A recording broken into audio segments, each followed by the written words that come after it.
Hey guys, it's Sarah. It's Tuesday and it's video time. I've tried to make this video a couple of times now and I don't know. I'm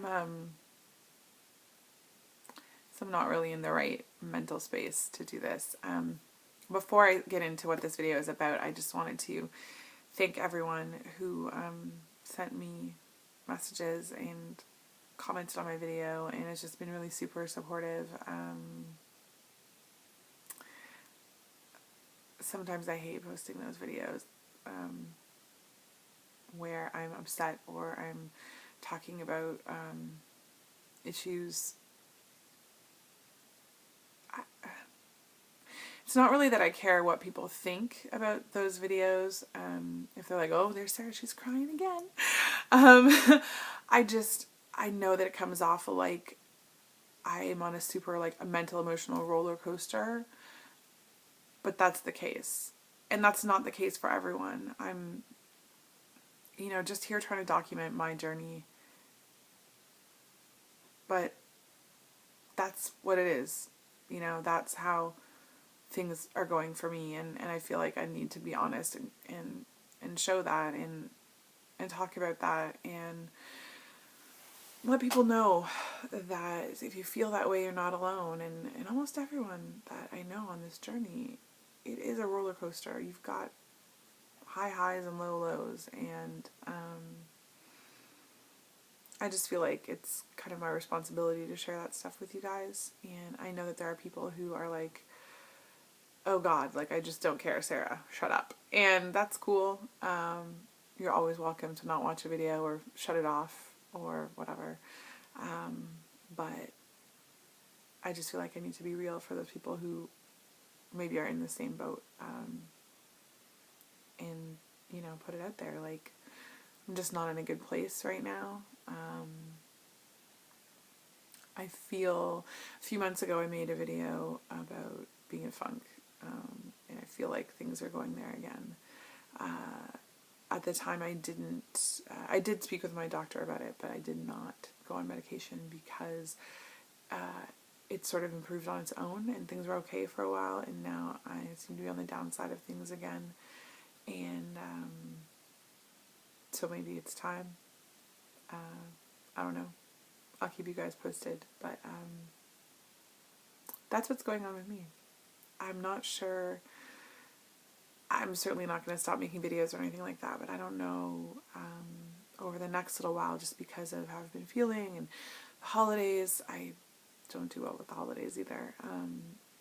You may not see as many videos from me, but I'm still watching your videos, and I'm sure you'll still get at least a weekly update. So I just wanted to put that out there.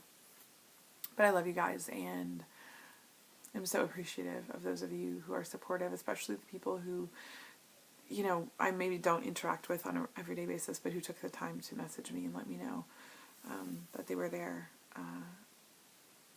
I really appreciate that. So today I wanted to talk about alcohol post-surgery. Because if you guys are friends with me on Facebook, I have been posting a lot recently about drinking or drunk texting or posting pictures of me with bottles of alcohol.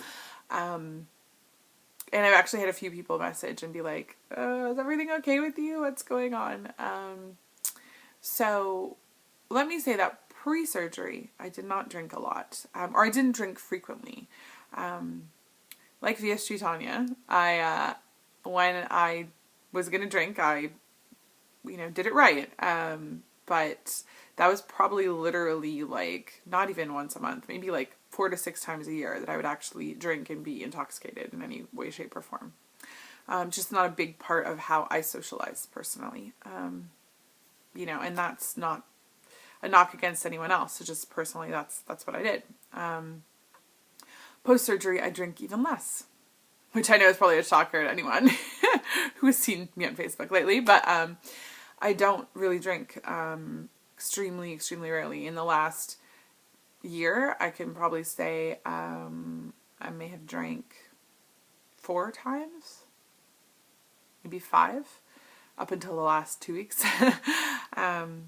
But in the last 2 weeks, I have been away hanging out with my VSG and, well, WLS peeps in general. And it was my birthday, and so there were a number of times that I was drinking, and that I was drinking heavily, and that I was intoxicated. I'm not going to lie. Truthfully, last weekend I was hammered.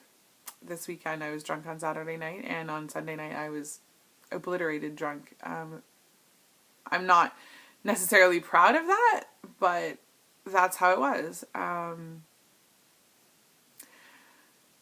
Do I get drunk faster now? Yes. But I also get sober faster. So I know that if I want to have an even buzz, I have to keep drinking. Which is good and bad, I guess.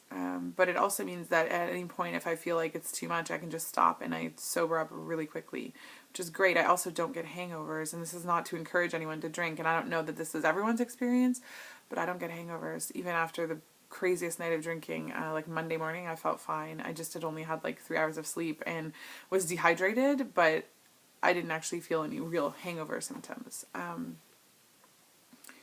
People have been asking me what I drink, and I posted a couple of pictures on Facebook.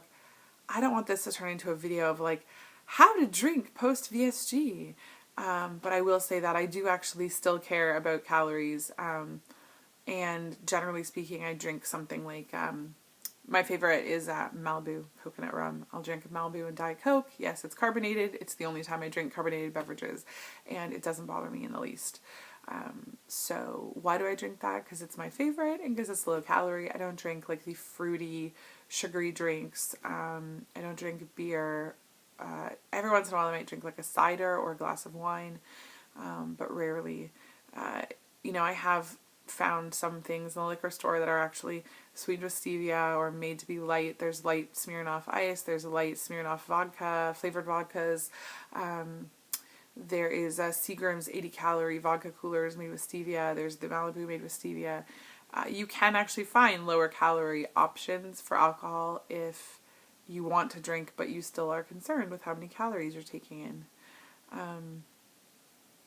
One problem that I have if I've been drinking is that even though I might be trying to drink lower calorie alcohol, I tend to not, at a certain point if I'm intoxicated, care about what goes in my mouth.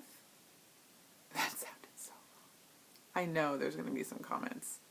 TJ. Food. I put food in my mouth when it doesn't need to be in there. And that's more of a problem if I'm like at a party or at someone's house where there's food around all the time and I'm just like, yeah. So like Saturday night that happened. I ate way more than I should have. Sunday night I was at a bar. I wasn't going to order food and no one had food. So that was just strictly drinking. There was no food involved in that one. But, you get drunk, your inhibitions are lowered in general. And so, yeah, if there's food around, I'll eat it. And so that's something I actually have to watch out for. So, yeah, I mean, I'm not proud of the fact that I've had like 2 weekends of benders, basically. But I kind of wanted to address it because people had been asking because they'd seen my Facebook posts and seen me say that I was drunk or whatever. And just being real and open about what's going on.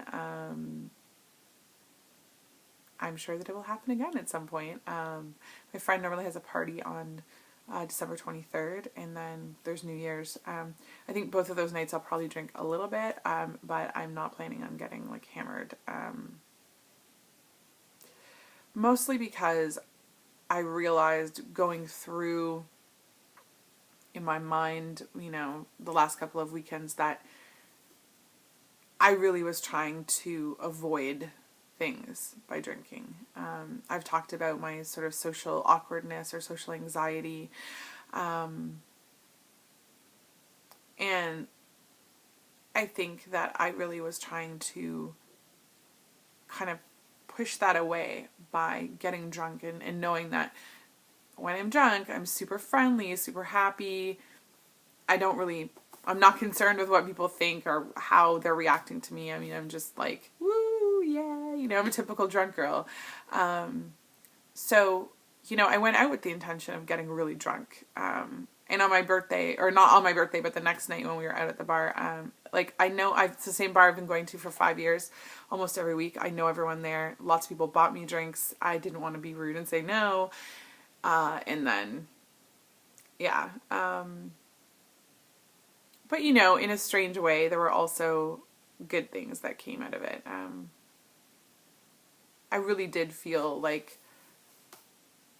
I kind of could fit in at that point, and I kind of had an NSV. I posted about this on Facebook, and then I was like, wow, I sound so classy. But my friends had told me they had a surprise cooked up for me at the bar, and I had no idea what it was. And I have a huge crush on one of the bouncers who works there, and he knows. I mean, we joke with him all the time, but I was always joking with him about getting thrown out of the bar. Like I've seen him throw a few girls out of the bar.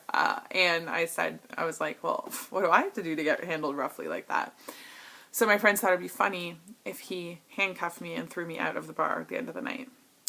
Well, they had these big plans, and then someone forgot the handcuffs. So he decided that instead of that, he would give me a lap dance. So at the end of the night, after he brought over like a ton of shots, we did shots, and then, yeah, he like literally picked up me in my chair, and then like put me down at the front of the bar, and yeah. But I was like, hey, NSV. He picked me up, and because I was so intoxicated, I didn't actually care. I would have flipped out if I was sober and he did that, but I was just like, cool, you just picked me up, that's awesome. And in this strange way, in my mind, I thought I would have been mortified if this was a year ago and this guy was giving me a lap dance. I mean, I had no lap, frankly, to give him, like, let's be honest.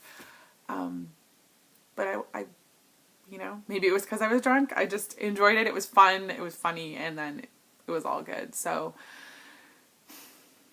this is not like a video on the dangers of alcohol or on why you should drink. This is just me talking about what I've been experiencing with it. So you gotta sort of take it for what it is and take from it what you want. On a really serious note, though, the one thing I wanted to say is that I don't really have an addictive personality, generally speaking. At least not with substances. But I can completely recognize that I have been abusing alcohol in the last couple of weeks to cover things up or to deal with things. And, every once in a while, I think that's okay. That's normal. It's very similar to what I talked about when I talked about the fact that I don't feel like I have an emotional eating problem, but that every once in a while I used to eat because I was upset or whatever. Just like I think average people do. You break up, you eat ice cream or whatever. I think that's a normal thing. It doesn't necessarily become an issue just because you do it once in a while. It becomes an issue when you do it all the time.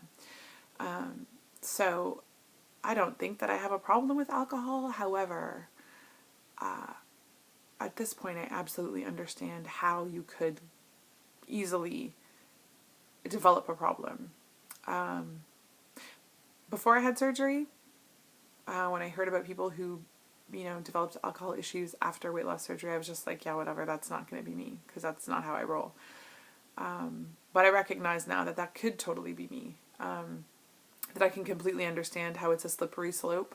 That I can totally understand how you could turn to alcohol to deal with the personal issues and emotional issues that come up post-weight loss surgery. It would just be so easy to do that.